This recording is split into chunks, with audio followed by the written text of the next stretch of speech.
കുറച്ച് നാട്ടുമാങ്ങ കിട്ടിയിട്ടുണ്ട്, അതായത് നാടൻ പഴമാങ്ങ. അത് വെച്ചിട്ട് നമുക്കിന്ന് മാമ്പഴ പുളിശ്ശേരി ഒന്ന് ഉണ്ടാക്കി നോക്കാവേ.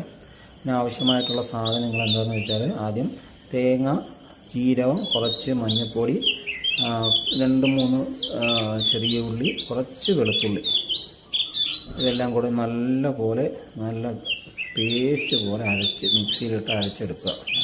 ഇത് നല്ല രീതിയിൽ നല്ല തരിയില്ലാതെ അരച്ചെടുക്കണേ. ഇത് മാങ്ങ തൊലി കളഞ്ഞ് വൃത്തിയാക്കി എടുക്കണം. തൊലി ഇങ്ങനെ നമ്മൾ ചെത്ത് അല്ലെങ്കിൽ അടത്തി ഉരിഞ്ഞെടുക്കണം. തൊലി ഉരിഞ്ഞെടുത്തതിന് ശേഷം കണ്ടോ, കുറച്ച് എടുക്കുന്നുള്ളൂ, ഒരു 4-3 മാങ്ങ മറ്റേ എടുത്തിട്ടുള്ളൂ. അത് നല്ല രീതിയിൽ തൊലി കളഞ്ഞ് അതിൻ്റെ മാംസഭാഗവും മായിട്ടെടുക്കുക. പിന്നെ കറിവേപ്പിലയും പച്ചമുളകും, വൃത്തിയാക്കിയ മാങ്ങ, പിന്നെ വെളുത്തുള്ളി, ഇതെല്ലാം കൂടി ഇട്ട് വെള്ളം ഒഴിച്ച് നമുക്ക് വേവിക്കാൻ വെക്കണേ. ആ കൂട്ടത്തിൽ ഇതിനകത്തൊരു ചെറിയ പീസ് ശർക്കര ഇടുന്നുണ്ട്. മധുരം അത്യാവശ്യം, മാമ്പഴ പുളിശ്ശേരിക്ക് അത്യാവശ്യം മധുരമാണ്. ചെറിയൊരു പീസ് ശർക്കര ഇടുന്നുണ്ട്. എന്നിട്ട് നല്ലോണം വേവിക്കാൻ വെക്കുക. മഞ്ഞൾപ്പൊടി ഇട്ടിട്ടുണ്ടേ, മഞ്ഞൾപ്പൊടി ഇട്ട് ശർക്കര ഇതെല്ലാം കൂടി ഇട്ട് വേവിക്കാൻ വെക്കുകയാണ്. മൂടി വെച്ച് നമുക്കിന്ന് വേവിക്കാം. നല്ലോണം വെന്ത് വരട്ടെ. അത്യാവശ്യം കുറച്ച് വെള്ളം ഒഴിച്ചിട്ടുള്ളേ. ആവശ്യത്തിന് ഉപ്പ് ഒഴിക്കാൻ മറന്നുപോയി. ഉപ്പ് ഒഴിച്ചിട്ട് ഉപ്പ് ഒഴിച്ച് ഇത് വേകാൻ വെക്കുക.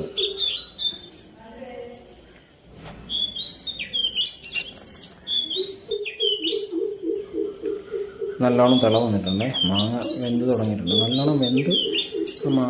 മാങ്ങ നല്ലോണം വെന്ത് അതിൻ്റെ ഇതെല്ലാം പൾപ്പ് അതിലിറങ്ങണം. കണ്ടോ, മാങ്ങ നല്ലോണം വെന്ത് വരുന്നുണ്ട്. നമുക്കൊന്ന് ഇളക്കി കൊടുക്കാം നല്ലപോലെ. അതൊന്ന് ഉടച്ചു കൊടുക്കുകയാണ് ഉദ്ദേശം. ഈ ഇളക്കുന്നതിൻ്റെ ഉദ്ദേശം അത് ഒന്ന് ഉടയ്ക്കുക എന്നതാണ്. കണ്ടോ, നല്ലോണം വെന്ത് വരട്ടെ. ഇനി അതിലേക്ക് നമ്മൾ നേരത്തെ അരച്ച് വെച്ചിട്ട് അരപ്പ് ചേർക്കണം. തേങ്ങ, മഞ്ഞൾപ്പൊടി, ജീരകം, വെളുത്തുള്ളി, ചെറിയ ഉള്ളി ഇതെല്ലാം കൂടി ഇട്ട് അരച്ചത്, വെള്ളം ഒഴിച്ച് അരച്ചത് അതിലോട്ട് ഇട്ട് ഇനി അതൊന്നും കൂടെ തിളയ്ക്കണം. ഒന്നും കൂടി നല്ലോണം അത് ചൂടായി വരണം. എന്നാൽ ചൂടാവട്ടെ.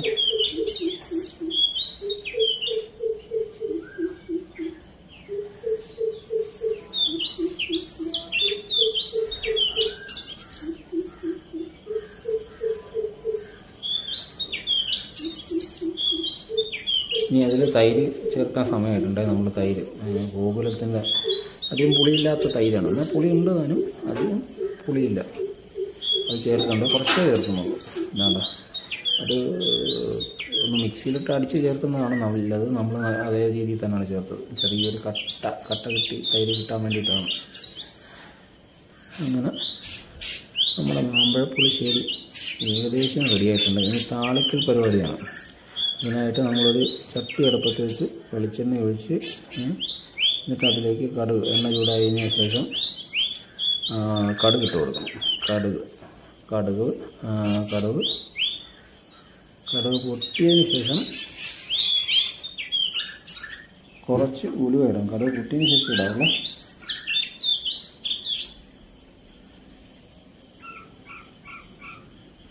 കടുക് അതാ പൊട്ടി തുടങ്ങിയിട്ടുണ്ട്. ഇനി നമുക്ക് ഉലുവ ഇടാം. കുറച്ച് ഉലുവ, ഇനി ചെറിയ ഉള്ളി ചെറുതായിട്ട് അരിഞ്ഞ് വെച്ചത്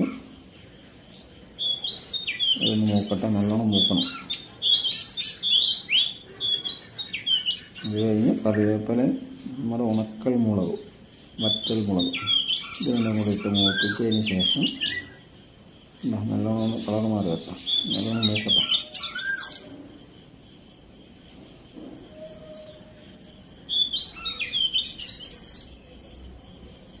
കുറച്ച് മുളക് പൊടി ചേർക്കുന്നുണ്ട്. അത് ഈ മാമ്പഴ പുളിശ്ശേരിക്ക് ചെറിയൊരു ചുമല കളർ കിട്ടാണ്. അധികം മഞ്ഞ ഒരു ചെറിയൊരു ചുമല കളർ കിട്ടാൻ വേണ്ടിയിട്ടാണ്.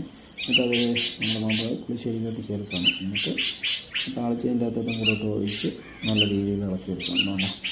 ഇതാണ് നമ്മുടെ മാമ്പഴ പുളിശ്ശേരി. അത്യാവശ്യം നല്ല രുചി ഉണ്ടായിരുന്നു. ശർക്കരയുടെ ആവശ്യം വേണ്ടായിരുന്നു. ശർക്കര അതിൻ്റെ ആവശ്യം ഇല്ലായിരുന്നു. ആ മാങ്ങയ്ക്ക് അത്യാവശ്യം നല്ല മധുരം ഉണ്ടായിരുന്നു. ചില കൊള്ളായിരുന്നു ചോറും മാമ്പഴ പുളിശ്ശേരി കറിയും.